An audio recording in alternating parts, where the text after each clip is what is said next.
For some, this is the best sound in the world. With so many breweries popping up across the country, it is easy to see why people are addicted to the sound of beer being poured. For the past decade, craft breweries have been taking hold of the market, seeing double-digit growth for 8 of those years. Darren Montplaisir, head brewer of Drecker Brewing Company, gave me the scoop about their brewery and why craft breweries are so trendy. We opened our doors October 10th of 2014, so we will be 3 years old. Proved them all wrong. Drecker Brewing Company is out of Fargo, North Dakota, and has been in the same space for 3 years, but they are constantly expanding. We quickly realized that we did not have nearly enough beer to even serve our own tap room, so we pulled the trigger on what we thought was our 1-year expansion plan.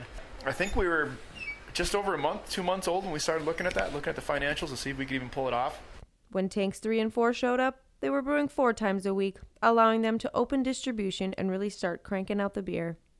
Thinking that that was going to be enough, and then we were wrong again, and we needed to pull the trigger on what we thought was the 3rd and 4th year expansion plan, and that was tanks 5 and 6, and then we also added the canning line, which allowed us to do packaging for not only ourselves but all the distribution areas. They are listed number 1 on TripAdvisor and Yelp.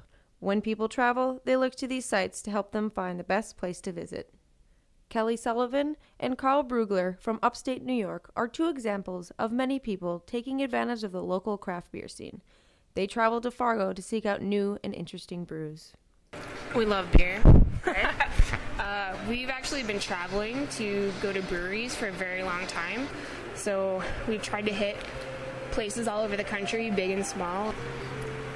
We also found that it was a really good place to talk to locals and learn about their city and their community and where to go next. People from all over the world visit Drecker Brewing Company. It's been a worldwide trend to travel around and try beer from new and upcoming breweries. I mean, if you can go right to the source and drink, I think that's your best option. So if you want to see the fun stuff, you want to see the cool, wacky, crazy stuff, the barrel-aged stuff, the secret brews and things like that don't get distributed, you're going to have to go to the breweries, and that's just another fun reason to go. Everyone's been so welcoming. I mean, it's the same everywhere. Everyone just likes to talk about their community, and it's so neat to see other people and to learn what they do and what they do on their off time. And it's a nice thing about craft breweries where you get such a range of different beers that, you can kind of follow the trends and almost predict where the trends are going, and it's cool to see the different parts of the country and where they're going. And when you plan your next trip, be sure to stop by local breweries for good beer, interesting conversation, and tips on where to visit next. This has been Chrissy Ness with Dragon Radio.